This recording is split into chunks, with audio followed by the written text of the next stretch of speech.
Позитивне мислення не працює і воно токсичне, ні до чого хорошого не приводить. Це погано, це соромно. І так ми не виживемо. Ілюзорна віра без дій. Все буде добре. Всім привіт! Вітаю на своєму каналі. Я не одного разу вже чула про те, що позитивне мислення не працює і воно токсичне. І, можливо, ви самі навіть намагались бути завжди позитивними і бачили, що це не працює, ні до чого хорошого не приводить. Але чи, можливо, ви чули про термін «токсична позитивність» і в чому різниця? Давайте розберемося. Токсична позитивність – це коли людина намагається бути позитивною. Коли вона прикриває все фразою «все буде добре». І насправді тут втрачений контакт, реальний контакт із своїми емоціями і взагалі з життєвою реальністю. І, звичайно, що це не є справжнім позитивним мисленням, бо позитивне мислення поістині, воно відбувається в контакті з собою, своїми емоціями, своїми відчуттями і з реальністю, тобто абсолютно протилежне до токсичної позитивності. А токсична позитивність – це ніби як ми надягаємо маску і самі себе переконуємо, що все буде добре, я вірю в найкраще. І ось ця маска радості і віри і сподівання насправді не приводить ні до чого хорошого. Це як зовнішня броня, щоб захистити себе від образ, розчарування, дискомфорту, внутрішнього неприйняття своїх емоцій або, знову ж таки, не зіштовхуватись з реальним світом, не йти в справжній контакт. Здається, що бути слабким – це погано, це соромно, і так ми не виживемо, і це, звичайно, не є бажаним відчуттям. Відсутність прийняття цієї своєї справжньої, людської, натуральної, природньої слабкості не дає справжньої сили, а створює лише ілюзію контролю. І так людина намагається себе переконати, що ось таке позитивне мислення, але насправді токсична позитивність, її якось врятує, допоможе, або, як мінімум, їй буде легше це пережити. Як це проявляється на практиці? Людина з токсичною позитивністю в своєму житті дуже часто може говорити про те, що все буде добре. Говорити це собі і переконувати оточуючих, але насправді за цим вона проживає всередині паніку, сум, сором, біль, розчарування. Тобто, звичайно, не найприємніші емоції і стани в нашому житті. Але часто, точніше завжди, людина не йде в контакті з собою і з іншими навіть, і оточуючі можуть відчувати ось цю фальш, несправжність і, можливо, навіть тиск зі сторони такої людини. І, звичайно, що це шкідливо для самої людини, тому що емоції потрібно проживати, і непрожиті емоції, вони накопичуються, ніде не діваються. І рано чи пізно вони вибухають просто. Токсична позитивність – це витіснення емоцій і відсутність відповідальності, це ілюзорна віра без дій і внутрішній конфлікт. Якщо людина проживає своє життя і витісняє свої певні емоції, певні стани, певні частинки, наприклад, свою слабкість і здорову агресію, яка була б в якийсь момент подавлена. Така людина не відчуває своєї справжньої сили або боїться цієї сили. І тобто тут можна виділити таку частинку, як его, яке або відчуває себе маленьким, знеціненим і нікчемним, або навпаки воно роздувається. Але насправді, коли его розбалансоване, людина часто, як на качелях, то в одну сторону катається, то в другу, то опускається вниз, то піднімається вверх.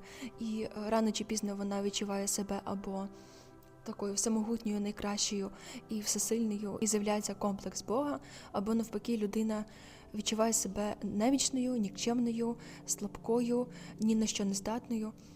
І, звичайно, тут ні про яку силу в будь-якому разі не йде мова. Коли ти відчуваєш, що ти слабкий, нікчемний, тоді з'являється ілюзорна віра без справжніх дій, що хтось прийде і це зробить для тебе, хтось тебе врятує, всесвіт допоможе, і в якийсь спосіб, якимось чином все розв'яжеться і завершиться. І я знаю особисто, як це і чому, і це досить складно насправді, і нічого не змінюється в той момент, бо ніхто інший не зможе довго вирішувати, навіть якщо буде в якийсь момент, але довго все своє життя, точніше, все моє життя, ніхто інший для мене не буде вирішувати якихось проблем. А якщо буде, то тут немає справжньої волі, а тільки паразитарне життя. І найгірше в цьому, що навіть якщо хтось буде для мене щось виконувати, діяти, і я буду все життя перекладати відповідальність на когось, жити в очікуваннях, в ілюзіях, я все більше і більше буду свою ось ту слабку частину сама применшувати і принижувати. А таке витіснення, придавлення, подавлення і відсутність простору для росту, відсутність простору для свободи, для того, щоб самі пробувати і рости, і розвиватися, це, звичайно, дуже складно, і ось ця слабкість, з нею буде ще важче зустрітися. Або з другого боку, людина при токсичній позитивності себе мотивує в такий спосіб, що все буде класно, все буде добре, я з усім справлюся, і може навіть, як я вже казала, з'явитися комплекс Бога. І, звичайно, при цьому теж може бути віра, що все рівно її і Всесвіт підтримує, і ще якісь такі помічники будуть. І в якийсь момент людина може бути в своїй уяві настільки сильною, але насправді ця сила з'являється від контролю, від того, що вона вважає, що все на світі буде так, як вона собі придумала, і все на світі має підчинятися її волі. Вона в якийсь момент починає керувати іншими, наприклад, тримати якусь ситуацію в себе міцно так і контролювати, переживати за кожну секунду, за кожен прояв якогось результату і взагалі цілого шляху, тобто завжди присутня напруга. Навіть якщо дійсно людина відчуває в якийсь момент справжню свою силу, але коли его розшатане, коли воно гойдається, і рано чи пізно воно може знову перейти вниз, знову опуститися руки, і такий буде відчай і розчарування, і може бути дуже складно. Тобто при токсичній позитивності дуже важко вийти в справжній контакт з собою, бо там немає контакту з собою, своїми емоціями, своїми станами, і там замість прийняття відторгнення і витіснення. І це переростає не просто в токсичну позитивність, це переростає в токсичні паттерни із собою і взагалі з будь-яким проявом комунікації з світом, з іншими людьми. І давайте тоді перейдемо до позитивного мислення нарешті. Декілька днів назад в мене був дуже прекрасний досвід, коли під час терапії я проживала реальний стан слабкості і приймала цю слабкість. Почнемо з самого початку. Кожен з нас колись був немовлям. Кожен з нас колись був залежний від когось, від наших батьків.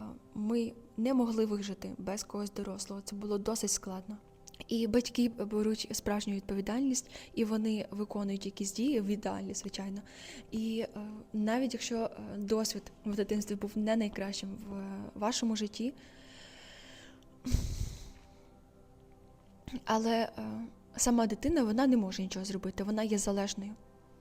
І в якийсь момент, коли ми підростаємо і проживаємо, можливо, в токсичному середовищі, ми не можемо в якийсь момент витримати якусь свою біль, слабкість, знову ж таки. Дитина може прийняти рішення ставати сильною, бути батьками для своїх батьків. Тобто вона намагається бути сильною і контролювати, особливо коли батьки дійсно були інфантильними. І в такий момент, в якийсь момент, дитина може прийняти рішення, що слабкість – це ні до чого хорошого не приведе. Якщо вона буде далі слабка, вона не виживе, бо, наприклад, батьки і так не дають собі ради, вони безвідповідальні, не хочуть нікого образити і ні в якому разі не звинувачують батьків, бо якраз найголовніше тут те, що якщо ви дивите зараз це відео, а я його зараз записую, то ми всі вижили, що би не було в нашому житті до цього, в нашому дитинстві. Варто визнати, що насправді слабкість – це не про те, що це щось погане, чи це потрібно витісняти і ставати сильним, контролювати, тільки тоді ви можете претендувати на якесь життя.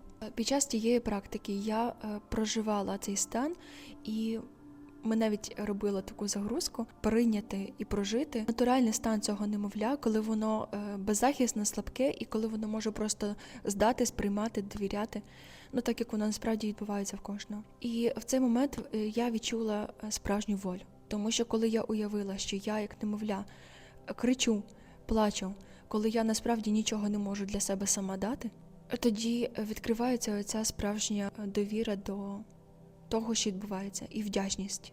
Коли ми приймаємо цю слабкість, насправді тоді ми можемо розкрити свою справжню силу. Повертаючись до попередніх моїх слів про токсичну позитивність, коли людина витісняє слабкість і створює ілюзію контролю, або взагалі не бере відповідальність за свої дії і не діє взагалі, звичайно, там ні про яку силу не йде мови, про справжню істину. Але коли людина проживає слабкість, і я якраз в цій практиці це дуже класно відчула. Коли я визнаю, що я можу бути слабка, і я нічого не вирішую в якийсь момент, і навіть тут доросла, я не завжди буду сильна, я не завжди можу сама справитись. І це абсолютно нормально, це абсолютно прекрасно, і так має бути, може бути, і не потрібно з цим боротися. Але це не є страшним тоді, коли ми відкриваємось і можемо довіряти і приймати допомогу. Коли ми не ховаємось і не намагаємося себе захистити. Коли я вірю у власні сили, я можу приймати допомогу інших людей. І я вірю, що в мене є ось ця підтримка від батьків, від друзів, від навіть незнайомих людей. Можуть бути такі люди, які можуть бути з добрим, чуйним серцем. Навіть якщо не дуже з добрим серцем, але вони в якийсь момент можуть дійсно в потрібній ситуації мені допомогти професійно, якісно. Все рівно людяність може проявитись, і для мене це можливо. Тобто, коли я вірю в свої сили, в сили інших людей, і я можу здатися, прийняти свою слабкість і відкритися тому, що тут я не можу чогось, не вмію, допоможіть мені, будь ласка. Або коли до мене хтось приходить і сам пропонує цю допомогу, я тоді визнаю, що класно, я можу це прийняти, і я дуже вдячна буду за це. І саме таким чином ми інтегруємо всі свої частинки, ми приймаємо свою слабкість. Формується наша цілісність. Коли формується наша цілісність, коли ми відчуваємо себе творцями своєї реальності, тоді ми відчуваємо, що в будь-який момент ми зможемо справитись, в будь-який момент нам безпечно. І це дуже прекрасно, коли ми довіряємо і даємо місце кожній своїй частині. І я про це розповідала в попередньому відео, і ви можете перейти і його послухати, чому уникання і витіснення насправді ускладнює ваше життя. І коли ми інтегруємо всі свої частинки, відбувається справжнє розкриття сили. Ми перестаємо грати в всемогутніх, зникає цей комплекс Бога, знімається ось цей тотальний контроль, і з'являється творіння, з'являється безпека, довіра, управління, прийняття. І це дуже прекрасно. І саме тоді ми можемо діяти ефективніше. Різниця між позитивним мисленням і токсичною позитивністю в тому, що перше дозволяє нам приймати допомогу і бути цілісним, але в єдності, і приймати, визнавати свою слабкість і відкривати свою силу, давати місце обом частинам. А друге про витіснення, уникання, ілюзії і внутрішній конфлікт. Позитивне мислення – це інтеграція своєї слабкості, дія і віра, довіра, віра в допомогу і в те, що в будь-якому разі я справлюся. А токсичне мислення – це про витіснення, бездіяльність і ілюзію контролю. Перше – це відчувати і визнавати свої емоції, і слабкість, і силу, і давати місце агресії. Приймайте допомогу від інших без сорому. І насправді ми люди і є один в одному житті для того, щоб бути разом, допомагати, підтримувати. І коли хтось щиро хоче вам допомогти, це є справжній прояв любові і піклування про вас. Про вас так піклується і Всесвіт, і ви самі про себе. І це є про справжню любов до себе. І третє – це дійте свідомо і не сподівайтеся, що хтось вас врятує, щось вам допоможе. І якось само це все вирішиться. Я була дуже рада розкривати цю тему тут сьогодні, і ця ідея розповісти про різницю між позитивним мисленням і токсичною позитивністю виникла, коли я записувала попереднє своє відео. Знову ж таки, ви можете перейти і подивитися. де воно знаходиться в описі під цим відео. І я буду дуже вдячна за вашу підтримку, лайк, коментар, бо ваш зворотній відгук, якісь власні історії чи запитання, щоб допомогти розкрити цю тему ще глибше, чи поділитися своїм баченням, я завжди буду рада це прочитати і запрошую вас зробити це. Підписуйтесь, залишайтесь зі мною, я дуже вдячна вам за вашу присутність тут.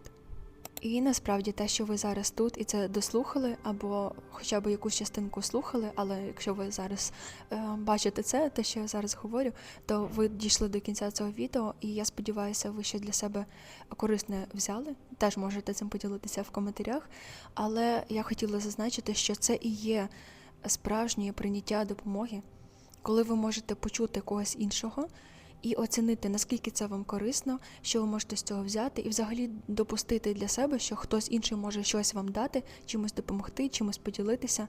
І в цей самий момент ви дозволяєте собі приймати цю допомогу.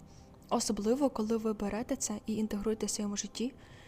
Звичайно, якщо вам це було близько і корисно. Якщо вам це відгукується. Дуже дякую і до наступного відео.